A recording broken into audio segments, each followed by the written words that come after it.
ఆ తర్వాత వైసీపీ ముఖ్యమంత్రి జగన్ రెడ్డి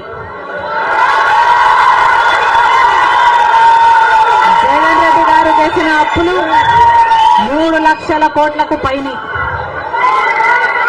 మొత్తంగా ఈరోజు అప్పులు 6.5 లక్షల కోట్లు.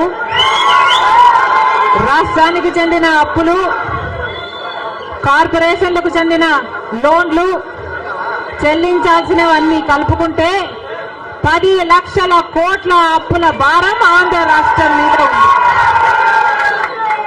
మరి ఇంత అప్పులు చేశారే, ఇన్ని డబ్బులు తెచ్చారే, మరి రాష్ట్రంలో ఏదైనా అభివృద్ధి జరిగిందా అని భూతద్దం పెట్టి చూసినా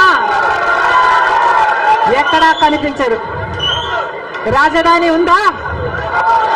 రాజధాని కట్టగలిగారా?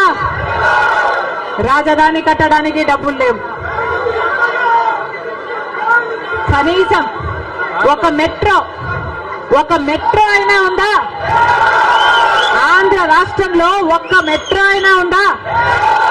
విజయవాడలో కనీసం ఒక్క మెట్రో అయినా ఉందా? ఎక్కడా లేదు, కనిపించదు. 10 సంవత్సరాలలో కనీసం 10 కొత్త పెద్ద పరిశ్రమలైనా వచ్చినాయా? రాలేదు. పరిశ్రమలు వస్తే మన బిడ్డలకు ఉద్యోగాలు వచ్చేవి. వచ్చినాయా మన బిడ్డలకు ఉద్యోగాలు? రాలేదు. కనీసం రోడ్లు వేసుకోవడానికి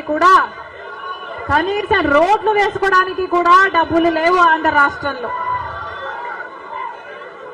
కనీసం ప్రభుత్వ ఉద్యోగస్తులకు జీతాలైనా సమయానికి ఇస్తున్నారా? దానికైనా డబ్బులున్నాయా? దానికి కూడా డబ్బులు లేవు.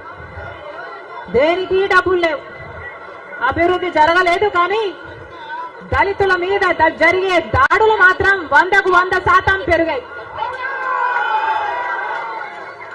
ఎక్కడ చూసినా ఇసుక మాఫియా, ఎక్కడ చూసినా లిక్కర్ మాఫియా, ఎక్కడ చూసినా మైనింగ్ మాఫియా, ఎక్కడ చూసినా దోచుకోవడం, దాచుకోవడం. ఇంతకంటే ఏం జరిగింది? 10 సంవత్సరాలు అయింది మన రాష్ట్రం ఏర్పడి. స్పెషల్ స్టేటస్ గురించి, స్పెషల్ స్టేటస్ వస్తే మన రాష్ట్రానికి స్పెషల్ స్టేటస్ వస్తే, ఆంధ్ర రాష్ట్రానికి స్పెషల్ స్టేటస్ వస్తే ట్యాక్స్ డిడక్షన్స్ వస్తాయి, రాయితీలు, ఇన్సెంటివ్స్ వస్తాయి, పరిశ్రమలు వస్తాయి. పరిశ్రమలు వస్తే మన బిడ్డలకు ఉద్యోగాలు వస్తాయి. కానీ 10 సంవత్సరాలైనా స్పెషల్ స్టేటస్ మాత్రం ఆంధ్ర రాష్ట్రానికి రాలేదు.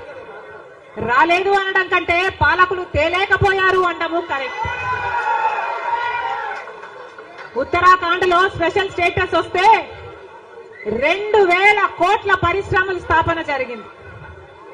దాంతో ఉద్యోగ అవకాశాలు 500% పెరిగాయి.